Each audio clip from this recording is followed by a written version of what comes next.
गुरु जी का खालसा वाहिगुरु जी की फतेह। जन्म साखी 10 गुरुओं की। सूरज प्रकाश ग्रंथ साखी गुरु गोबिंद सिंह जी की। ब्राहा फकीर अमृत चक्कर अजमेर सिंह। इस जगह एक फकीर ब्राही शाह रहता था। उसने एक दिन एक मन घी, एक मन आटा तथा एक मन मीठा गुरुजी को भेंट किए तथा माथा टेक कर कहा कि मुझे अपना सिख बना दो। तुम्हारा पंथ बड़ा उज्जवल है, जिसका सतनाम के स्मरण में मन रंगा रहता है। मुझे सिख बनाकर मेरी अभिलाषा पूरी करो।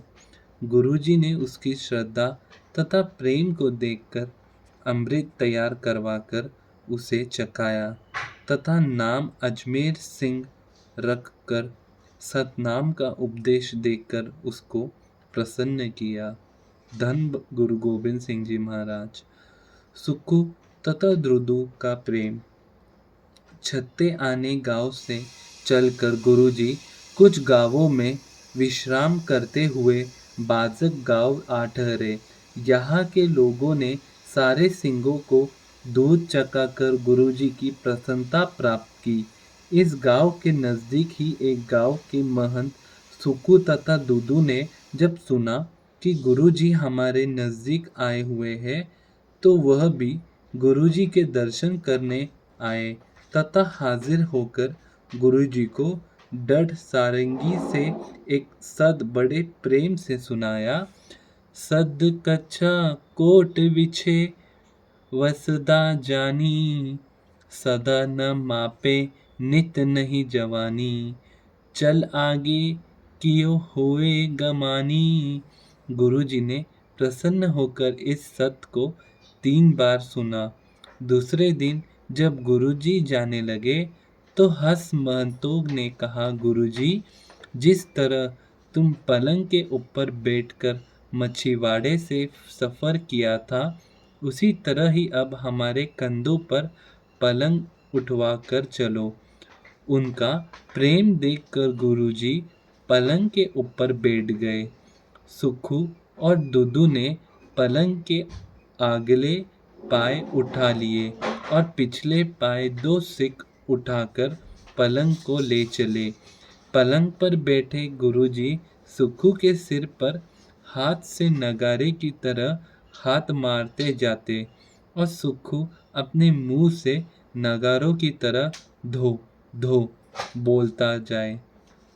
इस तरह एक कोस का सफर पूरा करके सुक्खू और दुदू की प्रेम भावना पूरी करके गुरुजी ने निवास कर लिया और प्रसन्न होकर इनको 1 रुपया दिया और वचन किया कि इसे पूछते रहोगे तो तुम्हारा वैराग्य का रंग चढ़ा रहेगा। धन श्री गुरु गोबिंद सिंह जी महाराज। बग्गा सर की महिमा का प्रसंग। सुक्खू और दुदू को वरदान देकर गुरुजी जसी गांव पहुंच गए। इस गांव में एक बड़ा तालाब था।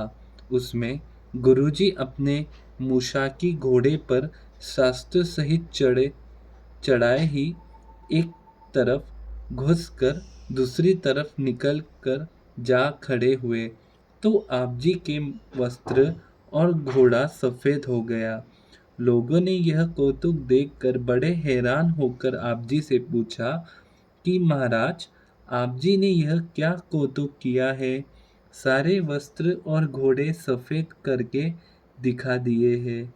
गुरुजी ने कहा कि एक बार श्री रामचंद्र जी इधर शिकार आए थे और इस तालाब में नहाकर बहुत प्रसन्न हुए थे। उस दिन से यह तालाब तीर्थ करके प्रसिद्ध है और आज यह समय पूर्व का था, जिसलिए हमने इसमें स्नान किया है। स्नान से हमारे वस्त्र और घोड़े सफेद हो गए हैं। इस तालाब का नाम बगासर है।